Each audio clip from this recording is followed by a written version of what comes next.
आइए आज मुगल साम्राज्य या मुगल एम्पायर के बारे में पढ़ते हैं। देखिए, मुगल एम्पायर की शुरुआत जो होती है वो 1526 है और 1857 में जाके मुगल साम्राज्य खत्म होता है। लेकिन हम जो परीक्षा के दृष्टिकोण से जिन पे सवाल ज्यादा आते हैं, जिन पे हमें ज्यादा नजर करना चाहिए, वो 1857 तक तो चलता है मुगल एम्पायर। लेकिन हम जो है 1707 तक ही पे ज्यादा नजर रखेंगे, औरंगजेब के काल तक। सबसे पहले एक बात को हम समझ लें कि एम्पायर और डायनेस्टी में क्या अंतर होता है। देखिए, एम्पायर का मतलब होता है एक साम्राज्य जिसमें बड़े राजा होते हैं, जिसके अंडर में छोटे राजा भी होते हैं। दिल्ली सल्तनत में क्या होता था, वो वंशवाद था। वहां पे जितने भी ये आक्रमण किया करते थे, आक्रमण करके वहां के राजा को मार देते थे या भगा देते थे और खुद वहां पे राज करते थे। लेकिन मुगल एम्पायर का अगर अकबर के वक्त से देखें तो कहानी चेंज हो गया। इसलिए इसे मुगल साम्राज्य बोला गया, क्योंकि इसमें सारे जगह पे जो है उस वक्त छोटे छोटे राजा हुआ करते थे, रियासत भी हुआ करता था, सब कोई अपने तरीके से राज करते थे। केवल एक सालाना टैक्स जो है उन्हें मुगल दरबार में पहुंचाना पड़ता था। साथ ही साथ उनके साथ यह था कि कोई भी बाहरी अगर आक्रमण होता है तो मुगल एम्पायर जो है उन्हें बचाएगा। देखिए, यह कहानी शुरू होता है मोहम्मद जहीरुद्दीन बाबर से। ये 1526 से 1530 केवल 4 साल इनकी शासनकाल रहा। और अगर पूछा जाए तो मुगल साम्राज्य में एक सवाल भी बनता है, सबसे कम शासनकाल किसका था? तो बाबर का था, केवल 4 साल का। बाबर का बेटा फिर हुमायूं आया। इसका 2 बार शासनकाल होता है, 1530 से 1540 10 साल का, और 1555 से 1556 1 साल का। तो ये हुमायूं के बाद हुमायूं का बेटा अकबर आता है 1556 से 1605, 49 ईयर्स। तो मुगल साम्राज्य में सबसे ज्यादा शासन करने वाला एक पहला राजा था जो 49 साल तक 1556 से 1605 तक राज किया। उसके बाद उसका बेटा आता है, जहांगीर बनता है। जहांगीर जो है 22 साल तक राज करता है, 1605 से 1627 तक। जहांगीर के बाद शाहजहां आता है। शाहजहां 30 साल तक राज्य करता है, 1628 से 1658 तक। उसके बाद जो है शाहजहां अपने पिता औरंगजेब अपने पिता को बंदी बनाता है और जो है खुद शासन करता है। तो ये सब हम बाद में पढ़ेंगे, लेकिन इसकी भी जो शासन काल है 49 साल तक। तो देखिए, मुगल के एम्पायर के ऊपर ये सवाल बनते हैं कि सबसे ज्यादा शासनकाल किस रहा। अब देखेंगे उसके ऑप्शन में, अगर अकबर है तो अकबर को आपको टिक करना है, औरंगजेब है तो औरंगजेब को टिक करना है। तो मतलब है कि दोनों ही 49 साल तक शासन करते हैं और दोनों ही मुगल एम्पायर में सबसे ज्यादा दिन तक शासन किया। तो चलिए अब आगे चलते हैं। सबसे पहले हम बाबर के बारे में जानते हैं। बाबर का जन्म 14 फरवरी 1483 में हुआ है। साल उतना इंपॉर्टेंट नहीं है, लेकिन जगह इंपॉर्टेंट है। फरगाना में हुआ था, जो काबुल का एक प्रांत था। बाबर के पिता का नाम उमर शेख मिर्जा दो था। और बाबर के अगर देखा जाए तो बाबर बहुत ही महत्वाकांक्षी था। कहा जाता है कि 12 साल की उम्र में ही उसके पास जो है 250 से 400 लोगों का मतलब एक टोली था। उसी वक्त से यह लूटपाट मचाता था और इसकी जो मंगोलियन टेक्निक से फाइट करने का टेक्निक था वो काफी उम्दा किस्म का था। और आगे चलकर वो काबुल के तख्त पर बैठ जाता है। एक सवाल उठता है कि बाबर भारत में कब आया। देखिए, बहुत सारे किताबों में गलत लिखा जाता है कि बाबर का पहला युद्ध जो है पानीपत का पहला फाइट है। नहीं, वो गलत है। बाबर जो है 1519 में भेरा राजस्थान का एक रियासत था, वहां आके वो लूटपाट मचा के चुपचाप चला जाता है। ये 1519 में ये कहानी होती है। और इस कहानी को बाबरनामा, जो बाबर का जो ऑटोबायोग्राफी है जिसे बाबर ने खुद लिखा था, उसमें ये लिखा हुआ है। तो पहला जो अटैक जो है, इस पे सवाल आया है, एसएससी में भी आया हुआ है और एनआरए में इसको आशा कर सकते हैं कि पहला जो आक्रमण बाबर का भारत में था वो 1519 में था। भेड़ा पे आया था राजस्थान में, वहां लूटपाट मचा के चला गया। अब एक कहानी आता है दौलत खान लोधी, ये लाहौर के सूबेदार हुआ करते थे। अब 1526 के आते आते बाबर इतना काबुल में फेमस हो चुका था अफगान में कि ये कहानी लाहौर में भी पहुंच गई कि एक ऐसा लुटेरा है बाबर नाम का, जिसके सामने अच्छे अच्छे राजा जो हैं पानी मांगते हैं। दौलत खान लोधी जो था बेसिकली चचेरा भाई था इब्राहिम लोधी का, और इब्राहिम लोधी उस वक्त दिल्ली के सल्तनत में था। इब्राहिम लोधी ने ही लाहौर का सूबेदार जो है, लेफ्टिनेंट जो है, दौलत खान लोधी को बनाया हुआ था। अब दौलत गवर्नर बनाया हुआ था। अब दौलत खान लोधी एक चिट्ठी लिखता है बाबर के नाम पे, बाबर को आमंत्रण देता है कि आप इंडिया आओ, मैं आपको मदद करूंगा, आप दिल्ली पे अटैक करो।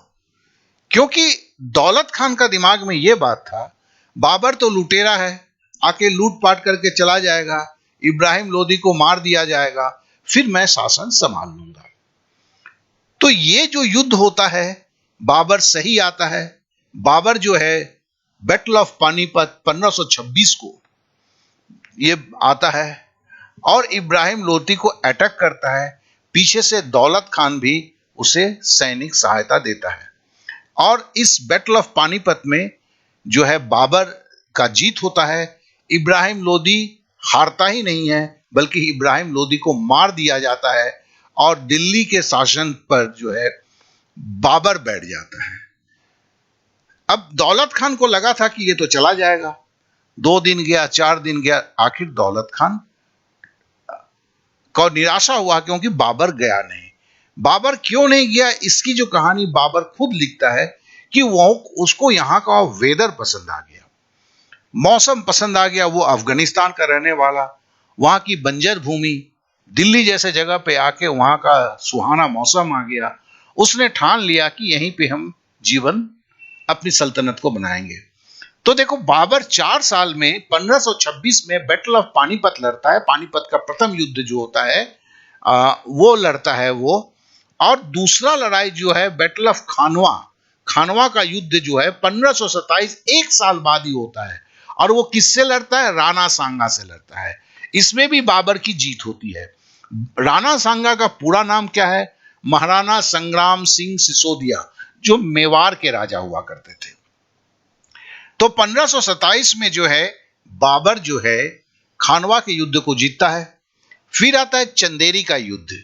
ये बैटल ऑफ चंदेरी जो है ये किसके अगेंस्ट में होता है? मेदिनी राय के अगेंस्ट में होता है। मेदिनी राय भैया कौन था?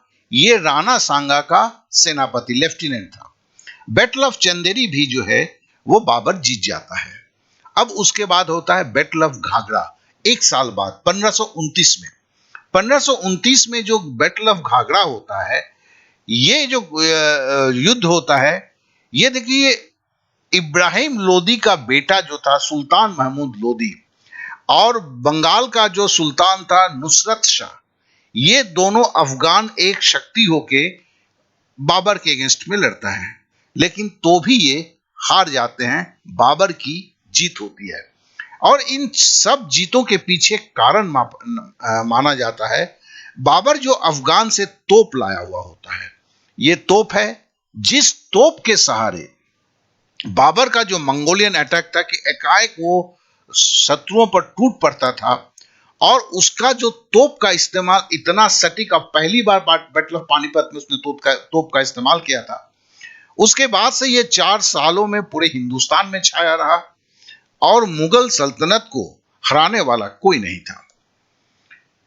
बाबर की मौत जो है 1 साल बाद, घाघरा के युद्ध के 1 साल बाद 1530 को हो गया। यह मौत उसकी आगरा में हुआ था, नेचुरल डेथ था। तो पहले जो है आगरा में इन्हें दफनाया गया। एक सवाल इस पे बनता है, भारत में कहां दफनाया गया? तो भारत में आगरा में उस जगह का नाम है आराम बाग। आराम से याद होता है कि जो मृत्यु के बाद लोग आराम फरमाते हैं। उसके बाद इसके शव को वहां से निकाल के काबुल में फरगना में लेके जाया गया, जहां उसकी इच्छा थी कि उसे दफनाया जाए। तो अल्टीमेटली कहां पे दफनाया गया? काबुल में। तो इसमें 2 सवाल बनते हैं। अगर भारत में कहां दफनाया गया तो आगरा के आराम बाग में, और ऐसे अगर पूछा जाता है उनको कहां दफनाया गया, तो काबुल में, जो परमानेंटली था। अब एक चीज को यहां पे और भी हम बात कर लेते हैं कि जो बाबरनामा, जो ऑटोबायोग्राफी बाबर ने खुद लिखी थी, ये टर्किश लैंग्वेज या तुर्क लैंग्वेज में लिखा गया था। याद रखेंगे, मुगल साम्राज्य में उस वक्त 5% की किताब जो है तुर्क लैंग्वेज में लिखी जाती थी, जबकि सब वहां पे पार्शियन जानते थे और पार्शियन ऑफिशियल लैंग्वेज होता था। लेकिन अपने को बड़ा दिखाने के लिए उस वक्त का एक जो माहौल था, उस वक्त हर कोई जो है आते थे अफगान से, लेकिन खुद खुद को जो है तुर्क बताते थे। इस बाबरनामा में बाबर ने एक बात को स्वीकार किया था जिसकी चर्चा हम कर चुके हैं, कि उसने बोला था कि मेरे टक्कर का अगर हिंदुस्तान में सबसे शक्तिशाली कोई राजा है तो वो कृष्णदेव राय है, जो विजयनगर का सम्राट हुआ करता था। हालांकि दोनों आपस में कभी युद्ध नहीं किया, लेकिन इसने ये स्वीकारोक्ति जो था बाबर का खुद का किया हुआ था, उसके बाबरनामा में लिखा हुआ है। अब बाबर की मृत्यु के बाद हुमायूं जो है, हुमायूं गद्दी पर बैठता है। हुमायूं का जो जीवन काल है, राजपाट का काल है, जो हमने बताया हुआ है कि वो 10 साल पहले 1530 बाबर की मृत्यु के बाद वो गद्दी पर बैठता है 1540 तक। फिर 15 साल तक में अगर बोला जाए तो मुगल सल्तनत था ही नहीं, 1540 से 1555 तक।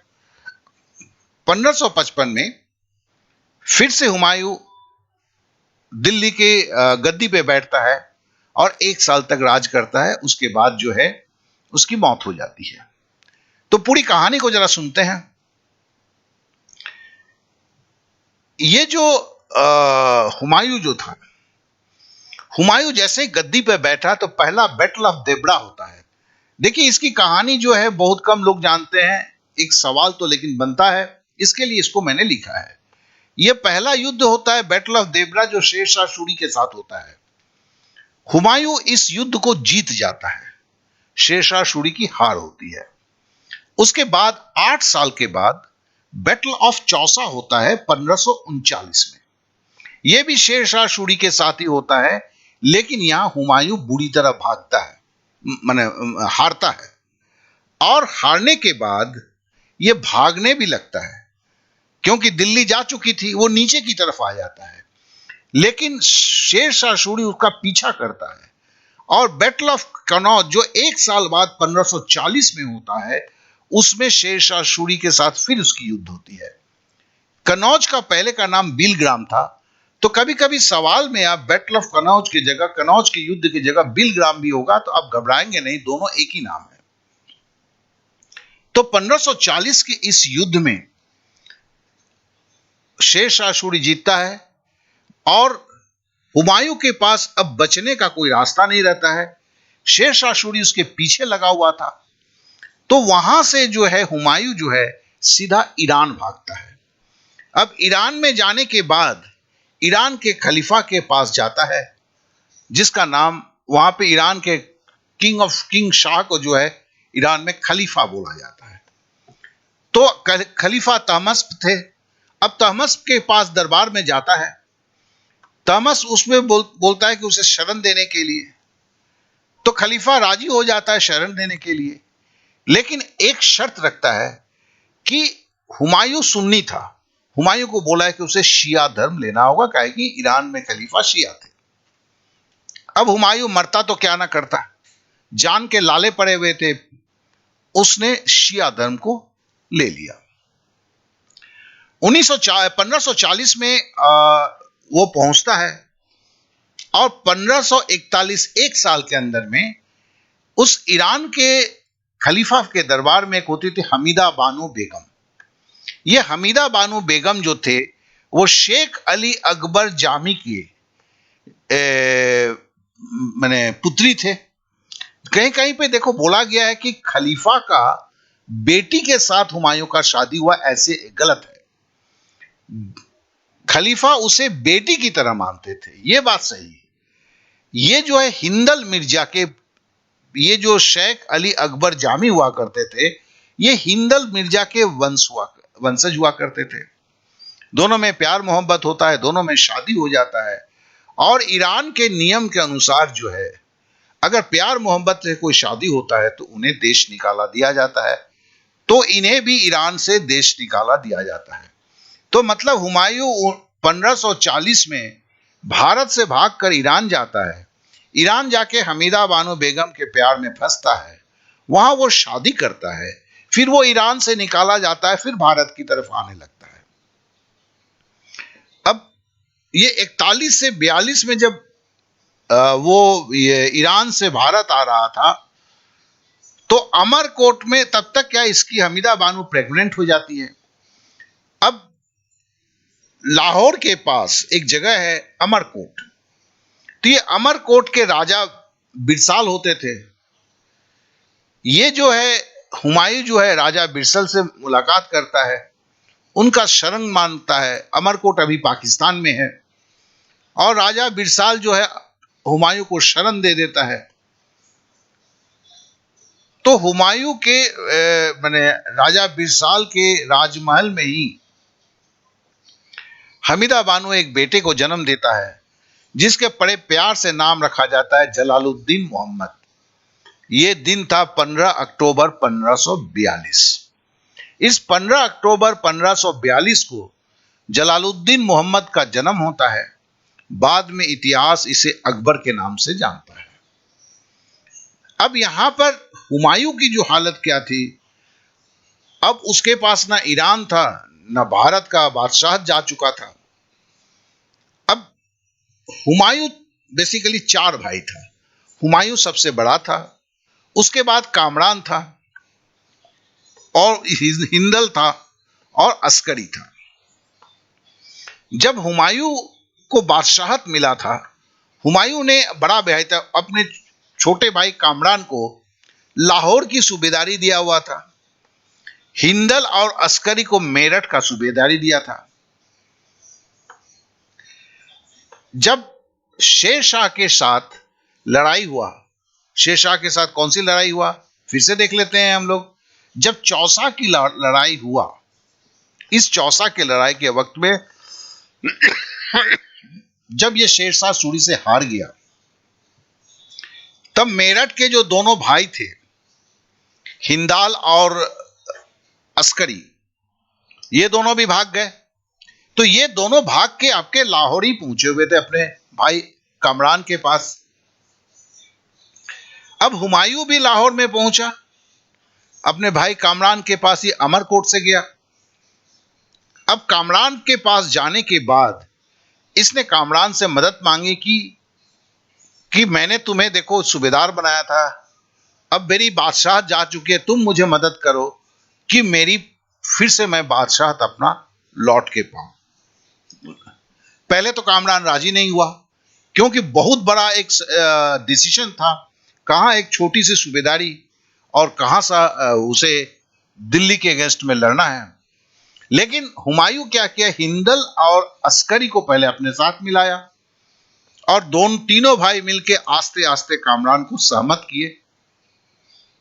लेकिन ये एक दिन का काम नहीं था। 1542 से 1555 लग गए, 13 साल की तैयारी हुई।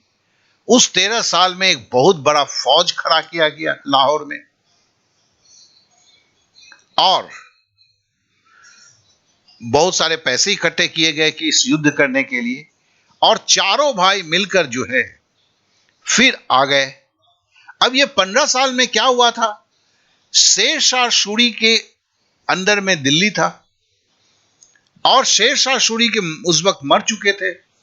उस वक्त था सिकंदर शाह सूरी, उनका बेटा का राज चल रहा था। तो वहां पर बैटल ऑफ सरहिंद बोलते हैं, सरहिंद का युद्ध बोला जाता है। यह सरहिंद का युद्ध 1555 में हुआ। इस 1555 में जो युद्ध हुआ, इस युद्ध में सिकंदर शाह सूरी जो है उसे हुमायूं ने हरा दिया, हुमायूं और तीनों भाई मिलकर, और सिकंदर शाह सूरी को मार दिया गया। तो इस तरह सरहिंद की युद्ध के बाद से हुमायूं फिर गद्दी पे बैठा। अब हुमायूं जब पहले पिछले 10 साल में जो था, 1530 से 40 में था, उसमें उसने दीनपनाह सिटी का एक शहर का निर्माण कराया था जो दिल्ली में ही था। और इस दीनपनाह सिटी को बाद में जो है शेरशाह सूरी ने इस पे बहुत अस्त व्यस्त भी किया था, बहुत सारी कहानी है। इसी शहर के अंदर में शेरे मंडल जो है एक लाइब्रेरी हुआ करता था। इसकी भी जो है लोग बोलते हैं, कुछ किताबों में लिखा रहता है कि इसको शेरे मंडल, चूंकि शेर लगा हुआ है, बोलते हैं शेरशाह सूरी। एक्चुअली शेरशाह सूरी ने इसे नहीं बनाया था, क्योंकि ये दीनपनाह सिटी के अंदर में है। ये हुमायूं के द्वारा ही बनाया गया शेरे मंडल लाइब्रेरी था। इस लाइब्रेरी के सीढ़ी से उतरते वक्त ही हुमायूं को सीढ़ी से गिर के हुमायूं की मृत्यु हो जाती है 1 साल के बाद, 1556 में। तो 1556 में शेरे मंडल पुस्तकालय से गिरकर हुमायूं की मृत्यु हो जाती है। और आज जो है हम यहीं तक रखते हैं। यहां पर जितने भी वर्ड हैं, ये सेंट्रल वर्ड की तरह आपको कॉपी पे लिखना होगा। फिर देखिए, हुमायूं और बाबर का जो मैंने दिया हुआ है, मैंने एक स्टोरी की तरह बताया, कुछ फैक्ट्स वहां पर भी है। वहां पर भी जो भी आपको फैक्ट्स और भी लगते हैं कि आपके एग्जाम में आने वाले, आपकी इच्छा से उन्हें भी लिखते हैं। लिखने के बाद जो है अपना जो है सेंट्रल वर्ड का जो है लिस्ट तैयार करते हैं। और उस लिस्ट को आप बना सकें, इसके लिए मैं इसकी पीडीएफ फाइल भी आपको दे रहा हूं, सो दैट कि आसानी से आप कर सकें इसे। तो इस तरह से हमने मुगल साम्राज्य का 2 बड़े जो सम्राट थे, बाबर जिसने बनाया, उसके बाद हुमायूं, इन दोनों को आज हम कवर किए हैं।